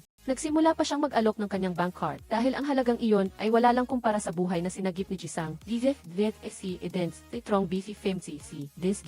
Umalis ang dalawa sa shopping center at dahil nairita si Jisang sa sinag ng araw, binilhan siya ni Rita ng sobrang laking salamin. Ang nakakatawang itsura nito ay umakit ng atensyon ng mga dumadaan at nagtatawanan sila. Habang naglalakad sila, nakatanggap ng tawag si Jisang mula sa ospital na nagpapahayag ng emergency. Biglang lumala ang kondisyon ng madre. Parang buhangin ang sakit sa puso ni Rita. Matagal nang yumao ang kanyang mga magulang at ngayon, ang madre, na para bang kanyang pamilya, ay malapit nang mawala. Malapit na namang humiwalay si Rita sa isang mahal sa buhay. Kinamumuhian niya ang kanyang sarili dahil sa pagiging walang magawa at hindi mailigtas ang madre. Nadurog ang puso ni Jisang, nang makita si Rita na nalulungkot at umiiyak at gusto niyang gumawa ng isang bagay para sa kanya pagkatapos mag-isip. Nagpasya siyang siya mismo ang mag-opera sa madre. Nag-aalala si Rita sa kanyang kalusugan na mahirap gawin ang operasyon ng maayos. Matatag ang desisyon ni Jisang. Ang tanging magagawa ni Rita ay maghanap ng maraming materyales at hilingin kay Hyunwoo na gumawa ng bagong gamot para iturok kay Jisang. Ngunit dahil sa maikling oras, ang bagong gamot ay hindi pa nasubukan at si Jisang ay nakikipagsapalaran sa kapalaran, ngunit sa kabutihang palad. Laging nasa tabi niya si Rita upang gisingin ang kanyang katinuan kapag gumuho ang kanyang kalooban. Ang masamang balita ay kumalat na ang mga selula ng kanser sa loob ng madre at hindi na siya magtatagal kahit pa maoperahan. Pinili ni Rita na tahiin na lang ang sugat, ayaw nang ipagpatuloy ang operasyon upang mabawasan ang sakit ng madre, ngunit si Jisang ay may pag-asa pa rin. Sinubukan niyang kumbinsihin si Jisang na itigil na ang operasyon. Masakit ding sinabi ni Seojo na huwag nang mag-operasyon. Dahil sa paghihikayat ng mga tao sa paligid, kinailangan ni Jisang na itigil ang operasyon. Masakit ang puso ni Rita, ngunit hindi niya nakalimutang magpasalamat. Nalampasan ni Jisang ang kanyang sarili, ginawa niya ang lahat upang iligtas ang madre. Bilang kinatawa ng madre, niyakap niya si Jisang upang ipahayag ang kanyang pasasalamat. Si Gaeon ay nagtago sa isang tabi at nakinig sa pag-uusap ng dalawa. Napagtanto niya na marahil alam na ni Rita ang tunay na pagkatao ni Jisang at agad niyang iniulat ang sitwasyon kay Chairman Yoo. Ayaw niyang maraming tao ang makaalam tungkol sa vampira, kaya inutusan niya ang kanyang mga alagad na gumawa ng pataksil na pag-atake laban kay Rita at Chita. Pagdating ni Rita sa bahay, napansin niya na natumba ang vampirang estatwa sa ibabaw ng kabinet. Nag-iingat siyang lumapit, nanginginig ang mga kamay habang sinisindihan ang ilaw. Kasabay nito, biglang lumitaw si Gi sa harapan niya. Sa kabutihang palad, sumunod din si Jisang pauwi. Sa gitna ng paghaharap ng dalawang panig, napagtanto niya na si Gi ang vampirang pumasok sa kanilang bahay at nanakit sa kanyang ina noon. Ang kaaway ay nasa harap mismo niya, kaya si Jisang ay napuno ng galit at buong lakas na nakipaglaban sa kalaban. Hindi makayanan ni Gi ang lakas niya, kaya ginawa niyang bihag si Rita. Hindi naglakas loob si Jisang na gumawa ng anumang padalos-dalos na hakbang. Sinamantala ni Gi ang pagkaabala ni Jisang para itulak si Rita sa dingding bago tumakas ng nagmamadali. Nawalan siya ng malay. Sa kabilang banda, si Jitae ay inatake rin ng tauhan ni Chairman Yoo. Binalaan siya ng kalaban na huwag nang ipagpatuloy ang pag-aaral sa STIC-0 virus o kung hindi ay maaga siyang mawawala. Hindi maiwasan ni Jitae na isipin ang babala ni Jisang sa kanya na ang mapilit na pag-aaral ay magdadala lamang ng panganib sa kanyang sarili. Pagkagising, nakita ni Rita ang nag-aalalang tingin ni Jisang. Naalala niya ang away nila ni Jay at napagtanto niyang hindi ito ang unang pagkikita ng dalawa ngayon. Sabik siyang malaman kung ano ang nangyari kay Jisang noong nakaraan. Nang makita niya si Rita na nagmamakaawa ng paulit-ulit, dinala niya ito sa kanyang bahay para pansamantalang manirahan at ipinakita ang video ng kanyang ina noong nabubuhay pa upang maintindihan niya ang kanyang nakaraan. Pinanood ni Rita ang video. Naramdaman niya ang walang katapusang pagmamahal ng ina para kay Jisang at naantig siya hanggang sa punto ng pagluha. Lumaki siyang mas mahusay kaysa sa inaasahan ng kanyang ina. Ito ang unang pagkakataon na may nagsabi sa kanya ng ganoong bagay sa loob ng maraming taon. Naantig si Jisang at sandaling nakalimutan ang kanyang gagawin. Nagbalik siya sa katinuan at umalis sa silid upang makapagpahinga ng maayos si Rita. Pagkatapos ng pag-atake kay Rita, naanalisa ni Jisang na nang lumabas ang umaatake, alatang wala itong natatanging amoy at init ng vampira. Malinaw na ang taong ito ay sumailalim sa espesyal na paggamot. Nagkataon na ipinakita ni Chairman Yoo kay Jisang ang isang uri ng iniksyon na ginawa niya na maaaring mapabuti ang pisikal na kalagayan ng mga vampira.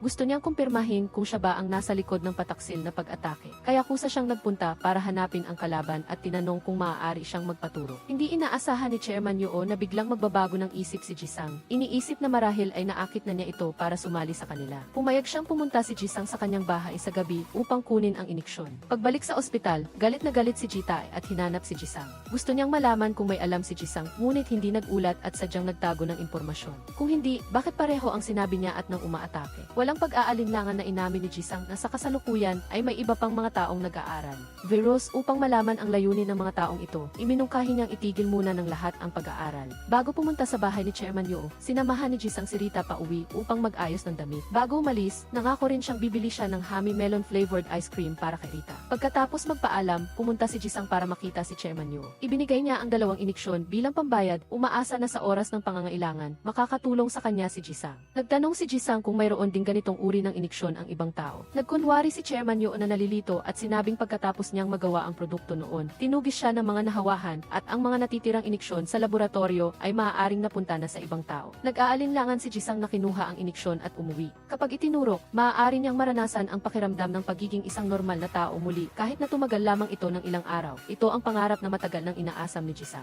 Sa pag-iisip nito, determinado siyang gamitin ang isa sa mga hiringgilya upang magpaturo. Pagkaraan ng ilang sandali, nagkaroon ng matinding reaksyon ang kanyang katawan. Kinabukasan, paggising niya, mayroon na si Jisang ng init, tibok ng puso, at presyon ng dugo ng isang normal na tao. Naramdaman niya ang pagbabago sa kanyang katawan, kinuha ang kamay ni Rita at inilagay sa kanyang puso upang madama niya ang normal na tibok ng puso nito. Sa kabilang banda, nagplano si Jitae na akitin ang umaatake sa kanya. Sinadya niyang buksan ang kanyang computer at nagpadala ng mga dokumento tungkol sa virus, gumawa ng isang peking eksena na ipinagpapatuloy niya ang pag-aaral sa virus. Nang matanggap ni Chairman Yoo ang balita, agad siyang nagpadala kay Chun Hyun, TF DSE Edens, si Trong BC FEMCC, Des Gingwen, upang kumilos. Hindi nataranta si Jitae, sinabihan si Jisang na magtago at humarap siya dito. Dahil sa iniksyon at mas mahusay ang kakayahan ni Chun Hyun kaysa sa kanya, nawala ng kalamangan si Jisang. Wala siyang nagawa kundi tingnan ang kalaban na umalis ng mayabang. Napansin niya na ang dalawang umaatake ay walang malinaw na hininga at init ng vampira na nagpapatunay na ang dalawa ay nagpaturok din tulad ng kay Chairman Yoo. Kung may kaugnayan ang dalawang panig, nagpa siya si Jisang na opisyal na harapin si Chairman Yoo upang alamin kung ano talaga ang kanyang layunin. Upang pilitin si Chairman Yoo na sabihin ang totoo, kinuha ni Jisang ang isang larawan nila kasama ang kanyang mga magulang at si Hanso, DF SE Edens, si Trong BC FEMCC, Des Gingwen.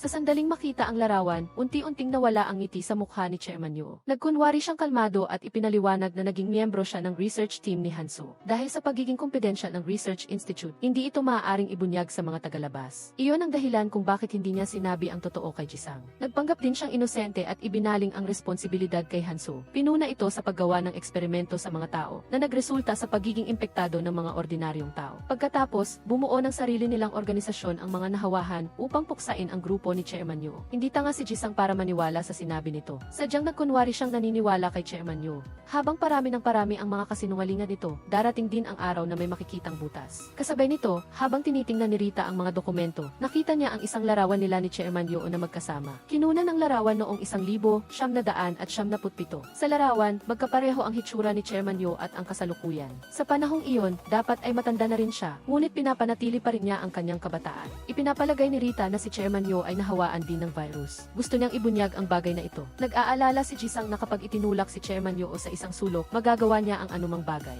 Batay sa kasalukuyang sitwasyon, malamang na sinaktan ni Chairman Yo ang kanyang mga magulang. Nagpadala rin siya ng mga tauhan upang saktan sina Rita at Chitay. Ngunit sa kasalukuyan, walang magawa ang lahat laban sa taong ito. Ang tanging magagawa nila ay tahimik na magmasid. Sinuri ni Hyunwoo ang iniksyon na dinala ni Jisang. Naglalaman ito ng isang uri ng virus na maaaring makaparalisa sa utak ng tao, na magpapahirap sa pagkontrol ng impulsiveness, na magpapalala sa kalusugan ng mga pasyenteng nahawahan. Ang iniksyon na ito ay ginagamit ng Research and Development Group para magsagawa ng eksperimento sa mga pasyente sa libreng ward. Napansin ni Hoy-ong na may mali sa gamot. Wala pa siyang nakitang anumang impormasyon tungkol sa gamot kaya humarap siya at pinigilan si Inho,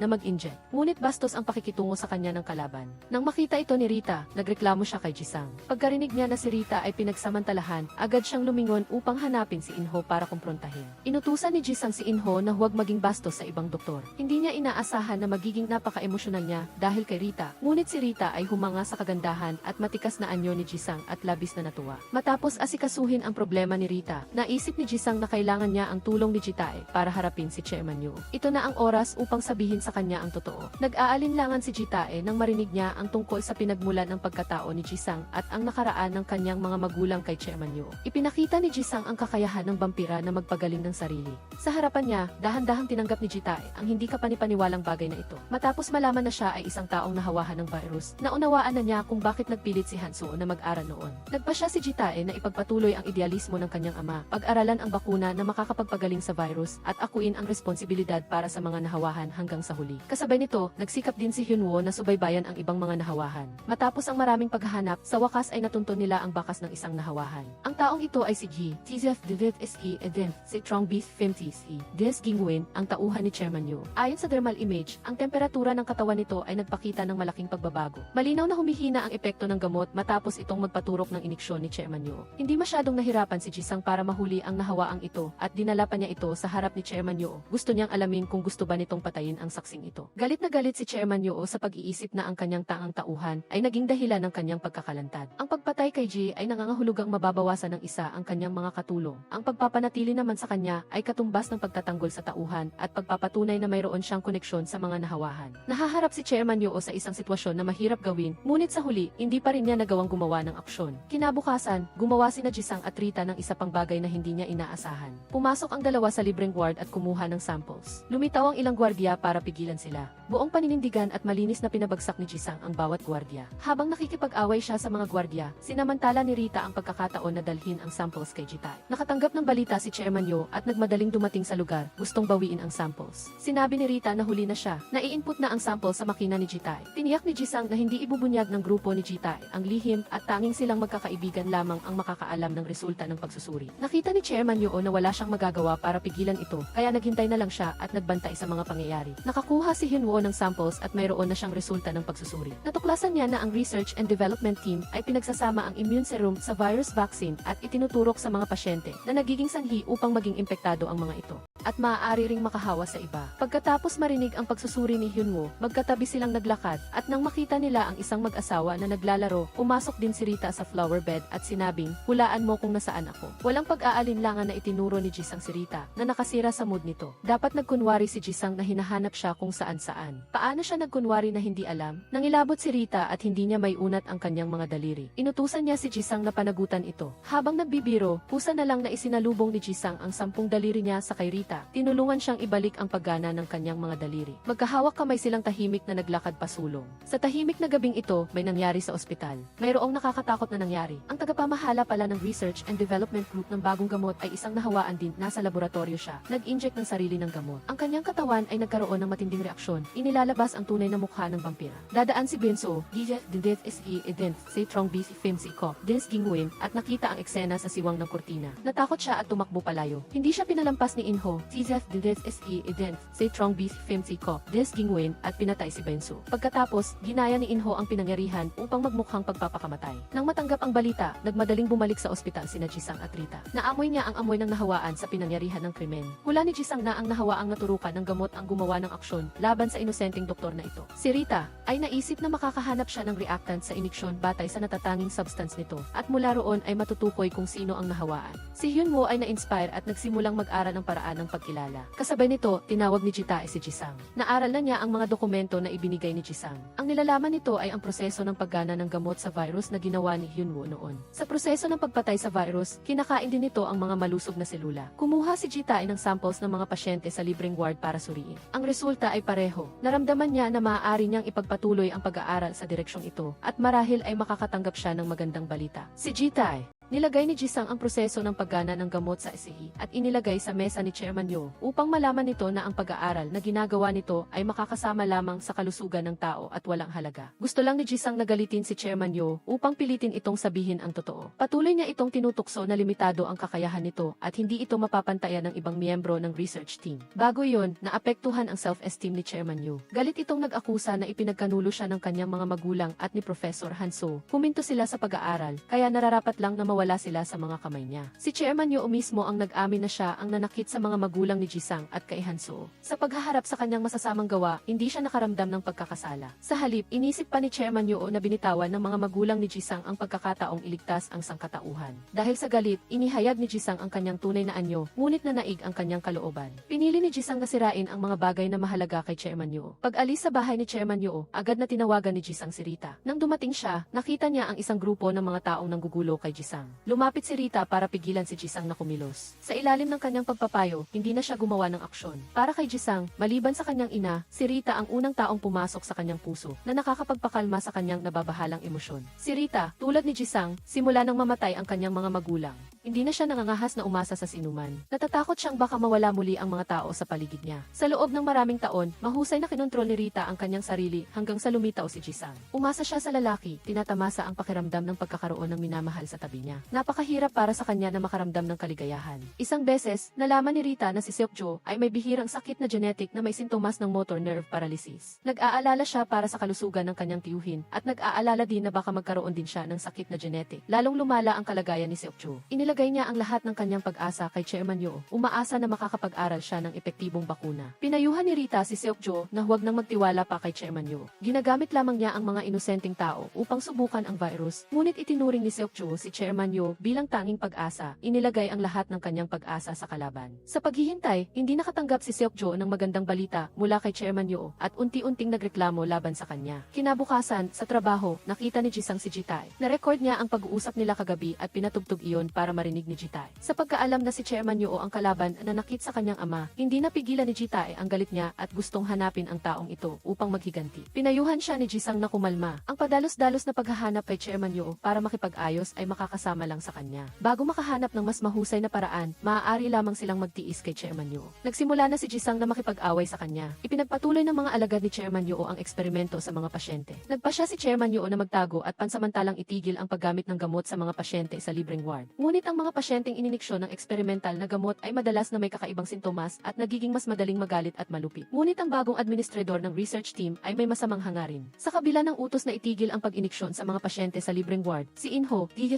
si Edens, si Trong B. Film si Kop, Dis Gingwin ay may sariling intensyon. Sinasamantala ang gabi, dinala ni Inho ang eksperimental na gamot sa libreng ward at ininiksyon ito sa nag-iisang bata na hindi pa nasusubukan. Kasunod noon, pumunta si Seokjo sa laboratorio upang hanapin si Inho. Nang umalis siya, halata na may kakaibang reaksyon ang katawan ni Seokjo. Sa oras na ito, si Hyunwoo, batay sa naunang mungkahi ni Rita, ay nakagawa ng isang chemical compound na may aroma. Kapag na-inject ng gamot ang isang nahawahan at naamoy ang pabangong ito, magkakaroon siya ng tuloy-tuloy na pag-ubo. Ang mga normal na tao ay walang ganitong reaksyon. Sa ganitong paraan, mabilis na matutukoy kung sino ang nahawahan. Inutusan ni Jisang si Hyunwoo na mabilis na gumawa ng discriminating tool. Pagkatapos ay bumalik siya sa ospital upang magtrabaho at nagkataon na nakita niya si Rita. Nakita niya ang bakas ng injection needle sa kamay nito, kaya pinilit niya itong tanungin. Sinabi niya na mayroon siyang posibilidad na magkaroon ng genetic disease, kaya nagpunta siya para magpasuri. Nakaramdam ng sakit si Jisang nang makita niyang mag-isa at puno ng paghihirap ang taong mahal niya. Sa sandaling ito, naging dahilan si Rita para gustuhin ni Jisang na maging tao. Gusto niyang maging malapit kay Rita. Gusto ni Jisang na maging bintana sa buhay ni Rita para makapasok ang liwanag sa puso nito. Ang pag-amin ni Jisang ay labis na nagpaiyak kay Rita. Kahit hindi maging normal na tao si Jisang, ayos lang. Sa puntong iyon ng pagkaantig, hinalikan ni Jisang si Rita at pagkatapos ay nagpaalam. Masaya pa niyang naalala ang halik. Hindi pa rin alam ni Jisang na tao ni Jae-wook si Gaeon. Nang magkita sila, nag-usap pa sila ng kusa. Sa pagtingin sa anino ni Jisang, lihim na nakaramdam ng kaunting pagsisisi si Gaeon.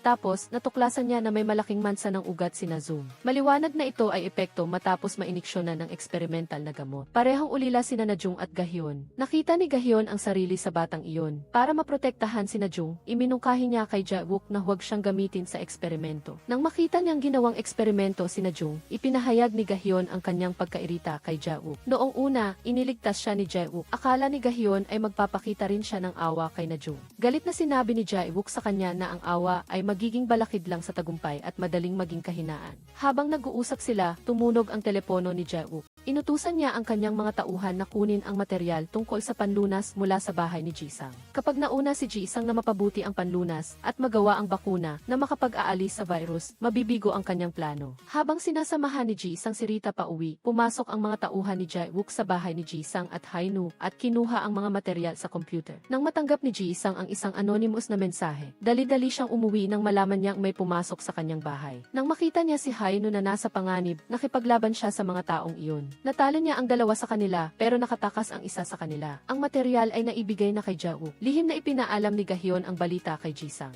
Nang marinig ang boses ni Hyung, nakahinga ng maluwag si Gahyeon. Buti na lang at may inihanda na si Hyung. Bago mangyari ito, itinago na niya ang totoong impormasyon tungkol sa bakuna. Sa pagkakataong ito, sinadya ni Jisang at Huinu na ibunyag ang impormasyon ng bakuna kay Jae-wook. Hindi inaasahang pumunta siya at inutusan ang kanyang mga tauhan na kunin ang material. Ngayon, nag-away na ang dalawang panig. Hindi na nagpanggap si Jae-wook. Binalaan niya si Jisang na ang kanyang pagiging magalang ay tapos na. Anumang oras, maaari niyang alisin ang mga tao sa tabi niya. Kung gagawin ito ni Jae-wook o hindi, nakasalalay sa magiging ugali ni Jisang. At nagkita sila ni Jisang kinabukasan. Binuksan niya ang video ng mga pasyente sa libreng ward. Matapos mainiksyonan ng eksperimental na gamot, naging mabilis silang magalit, mairitahin at mapanira. Sa sitwasyong ito, nagpasya si Jae-wook na buwagin ang libreng ward dahil wala siyang kakayahang malutas ang mga epekto ng eksperimental na gamot. Si Jisang ay isang doktor. Naiintindihan niya na kailangan ang mga pasyente na ihiwalay. Ang pagbuwag sa ward ay magdudulot lang ng mas maraming impeksyon sa mga inosenteng tao. Ang tanging solusyon sa ngayon ay para sa grupo ni Jisang na gumawa ng paraan para alisin ang mga epekto sa mga pasyenteng ito at sabay na tulungan si Jae-wook na ayusin ang kaguluhan na ito. Ang mga pasyente ay nagkalat sa ospital.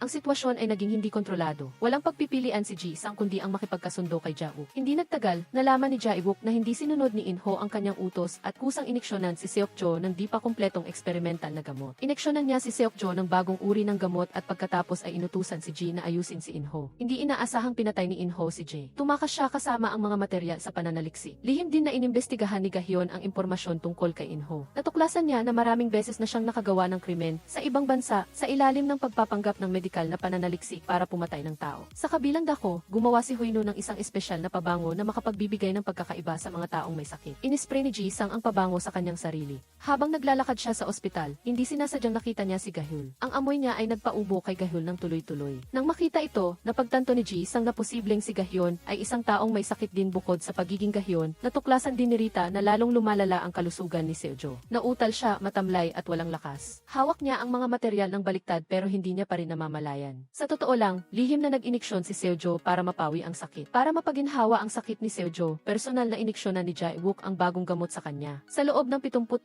oras, mamamatay siya ng walang sakit. Hindi nagtagal, nawala ng malay si Seok-jo. Pagdating niya, sinuri ni Jisang ang kalusugan ni Seok-jo. Hindi niya inaasahang natuklasan sa kanyang kamay. Dahil sa abnormalidad ni Seok-jo, sinuntok ni Taes ang si Jae-wook. Ipinaliwanag niya na si In-ho ang nagpasimuno, ngunit tumakas na ito ngayon. Matagumpay na isinisi ni Jae-wook ang responsibilidad kay In-ho. Nais ni Rita na manatili sa ospital para alagaan si Seok-jo na kasama si Jisang. Umuwi si Rita para mag-impact ng ilang damit. Hindi sinasadyang nakita niya ang isang dokumentong pinamagatang 100 questions and answers about vampires sa computer sa mesa. Lubhang naging curious si Rita. Matapos malaman na si Jisang ay isang vampira, naghanda siya ng maraming kawili-wiling tanong. Isa sa mga tanong ay, kung kailangan nilang umalis, ano ang huling gusto nilang gawin? Ngumiti si Jisang at tinipa ang sagot sa computer. Pagkatapos ay dinala niya si Rita sa ospital. Pagkatapos, ibinigay niya ang efficacy sample ni Seok-jo kay Huinoo para suriin. Nalaman nila na dalawang klase ng experimental na gamot gamot ang ininiksyon sa kanya na magdudulot ng malubhang epekto. Galit na tinanong ni Ji-sang si Jae-wook, ngunit hindi siya nakaramdam ng pagsisisi. Sa simula, hindi nagtiwala si Seo-jo at hindi niya sinunod ang kanyang mga utos at nag-iniksyon ng kusa, kaya nararapat lang sa kanya ang kinahinatnan na ito. Sa harap ng mapagmataas na si Jae-wook, sinikap ni Ji-sang na pigilin ang kanyang galit sa loob niya. Sinabi niya ang katotohanan kay Rita at nangako siyang tiyak na pagbabayarin niya si Jae-wook. Hindi matanggap ni Rita ang kanyang galit. Hindi niya kayang manood lang habang sinasaktan ang kanyang mahal sa buhay. Kaya, nang hindi nakatingin si Jae-wook, kinuha ni Rita ang gamot na pangproteksyon na inihanda ni Ji-sang para sa kanya.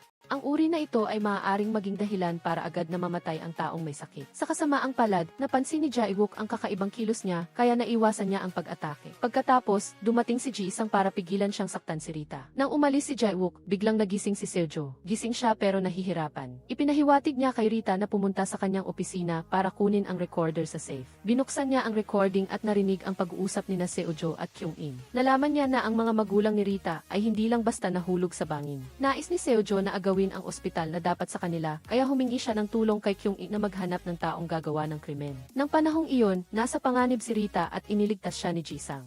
Kaya't maswerte siyang nakatakas sa kalamidad. Nang malaman niya ang katotohanan, nalungkot siya at umiyak sa tabi ng higaan ni Seo-jo. Marahil, sa simula, taos puso siyang minahal at inalagaan ni Seo-jo. Ngunit ang paghihiganti ay malalim na nakatanim sa puso ni Rita at hindi ito kailanman mapapawi. Lalo siyang nagalit, gusto niyang magkaroon ng maayos na pag-uusap kay Seo-jo. Kahit papaano, gusto niyang makatanggap ng taos pusong paumanhin mula sa kanya. Bumalik siya sa ward, ngunit namatay na si Seo-jo. Si Seo-jo ay labis na nahiya, kaya wala na siyang hinahangad sa mundong ito. Tahimik na tumingin si Rita sa kanya. Ang sakit sa loob niya ay hindi mailarawan. Kung hindi pinili ni Seo-jo na sabihin ang katotohanan noon, ang relasyon ng tiyuhin at pamangkin ay may kaunting dignidad pa. Sa sandaling ito, naguguluhan ang damdamin ni Rita. Hindi niya masagot kung mapapatawad niya si Seo-jo o hindi. Inalo siya ni Ji-sang na huwag masyadong mag-isip ngayon. Hintayin na bumalik sa normal ang lahat at saka na lang isipin ang mga isyong ito, hindi pa huli. Matapos ang libing, dinala ni Rita ang recorder na iniwan ni Seo-jo para hanapin si Kyung-in. Handa siyang bigyan si Kyung-in ng huling pagkakataon na umamin. Ayaw mawala ni Kyung-in ang malaking kapangyarihan sa kanyang kamay, kaya nagpasya siyang makipagtulungan kay Jae-wook. Sa tulong ng kapangyarihan nito, lalabanan niya si Rita. Matapos ang pananambang kamakailan, nagpasya din si Jae-wook na hindi na siya magiging maawain kay Rita. Kaya, inutusan niya si Gaeon na maghanap ng pagkakataon para patayin siya. Tinanggap ni Gaeon ang misyon na may mukha ng pagkabigla. Nakasalubong niya si Ji-sang, na kumuha lang ng dugo para sa eksperimento. Bagaman napigilan na niya ang agresibong pag-ugali ng mga pasyente sa libreng ward, mayroon pa rin silang sintomas ng uhaw sa dugo. Nagiging mga vampira sila tulad ni Ji-sang. Ang pinakamahalagang bagay ay pigilan ang virus. Sa sandaling ito, kinuha ni Jae ang kanyang dugo. Ang mabait na si Gahyeon ay walang lakas ng loob na saktan ang inosenteng si Rita. Nang makasalubong si Ji-sang, sinabi niya sa kanya na dapat siyang manatili sa tabi ni Rita. Sadya ni Jae-wook na mag-schedule ng operasyon at sinabihan si Ji-sang na simulan ito kaagad. Nang gabing iyon, nakita ni Gahyeon na nasa ospital pa rin si Ji-sang, kaya nagpadala siya ng mensahe kay Rita. Inabisuhan siyang umalis kaagad, ngunit pag-uwi ni Rita, uminom siya ng tubig at nakatulog. Kaya hindi niya natanggap ang mensahe. Pumunta si Gahyeon sa bahay niya. Nag-aatubili siya kung saktan si Rita o hindi. Sinundan siya ni Jae-wook at nakita ang mensahe sa kanyang cellphone. Nalaman niyang niloko siya ni Gahyeon. Dali-dali siyang umalis para harapin ang traidor, kaya pansamantalang pinalayan niya si Rita. Dinala ni Jae-wook si Gahyeon sa kanyang tirahan. Lumuluha si Gahyeon. Naisip niya na hindi masasamang tao si Rita at Huinu. Ayaw ni Gahyeon na saktan ang mga inosente. Sinubukan siyang patayin ni Jae-wook. Galit siya sa mga traidor, pero naalala niya ang nakaraan, kaya pinakawalan niya siya sa huling sandali. Kinabukasan, nahilo si Rita at masama ang kanyang pakiramdam. Hindi niya alam na hawak niya ng baligtad ang materyal. Napansin ni Ji-sang na may kakaiba, kaya sinuri niya ang plasma nito. Ipinakita ng resulta na mayroon itong gamot na pampamanhid. Ang gamot na ito ay walang kulay at walang amoy. Kapag hinalo sa tubig, hindi ito madaling matuklasan. Naalala ni Ji-sang ang kakaibang kilos ni Gahyeon kahapon, kaya nahulaan niyang siya ang naglagay ng gamot. Paulit-ulit siyang nagtanong. Inamin ni Gahyeon na inutusan siya ng kanyang tagapagligtas na si Jae-wook na gawin ito kay Rita. Naintindihan ni Ji-sang ang kanyang mga paghihirap at umasa siyang pag-iisipan niya ng mabuti kung ano ang tamang desisyon.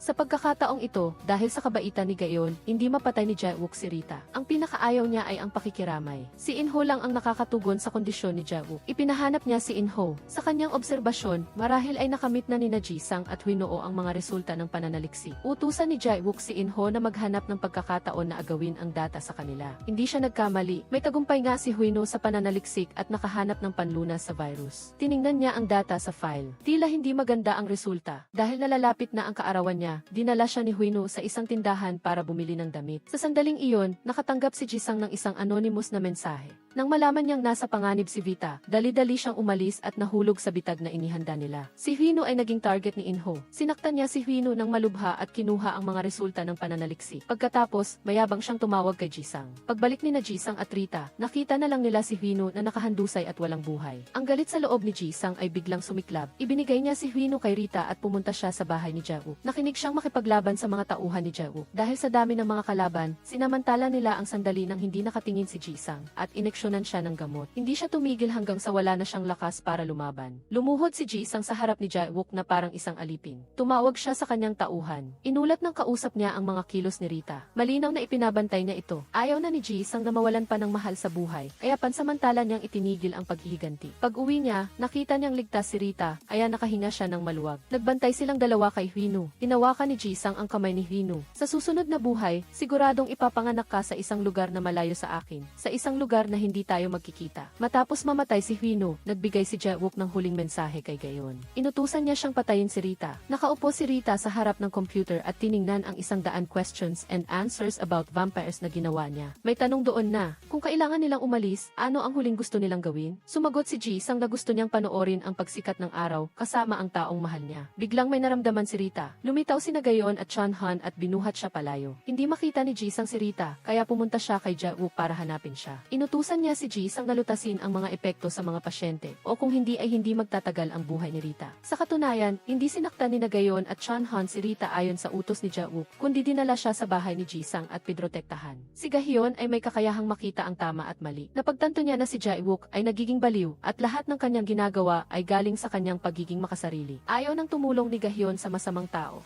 Samantala, sinamantala ni Jisang ang pagkakataon para mag-research kasama si Jite. Mula sa datos na iniwan ni Huino, nalaman niyang kung maiiniksyonan ng plasma ang katawan ng taong may sakit na malapit na o kakamatay lang, at hihintayin ang 20 hanggang 30 minuto, maaari nang mag-cultivate ng isang uri ng enzyme. Ang enzyme na ito ay ang pangunahing sangkap ng bakuna sa virus. Ngunit hindi lahat ng may sakit ay angkop sa kondisyon ng pag-cultivate. Tanging ang dalisay na vampira tulad ni Jisang ang perpektong tao para sa pag-cultivate. Sa madaling salita, si Jisang lang ang makakagawa ng bakuna kung isasakripisyo niya ang sarili. Hindi siya nag-aatubili at agad na pumayag. Sa kabilang dako, nalaman din ni Jae-wook ang resultang ito sa pamamagitan ng pananaliksik ni Inho. Agad siyang nagbalak na patayin si Inho. Naghanda siyang dakpin si Jisang. Para sumuko siya, gagamitin niya si Rita bilang pain. Nagkataon na ang nagtatagong si Rita ay kusang lumabas at inireklamo ang ginawa ni Kyung-in at Jae-wook sa pulis. Pagkatapos kunin si Kyung-in ng pulis, nilagyan ni Jae-wook ang pulis at dinala si Rita. Para iligtas siya, inilagay ni Jisang ang kanyang sarili sa panganib. Kinuha niya ang armas na ibinigay ni Jae at hinanap si Jae-wook. Mahina si Jisang kaya hindi niya matalo ang malakas. Nang aatakihin na siya ni Jae-wook, hinarang ni Gayon ang pag-atake. Sinamantala ni Jisang ang pagkakataon para umatake. Si Gayon ay nagpigil hanggang sa huling hininga. Pagkatapos ay gumapang siya papunta kay Rita at tinulungan siyang makawala. Sinamantala ni Jae-wook ang pagkakataon na atakehin si Jisang.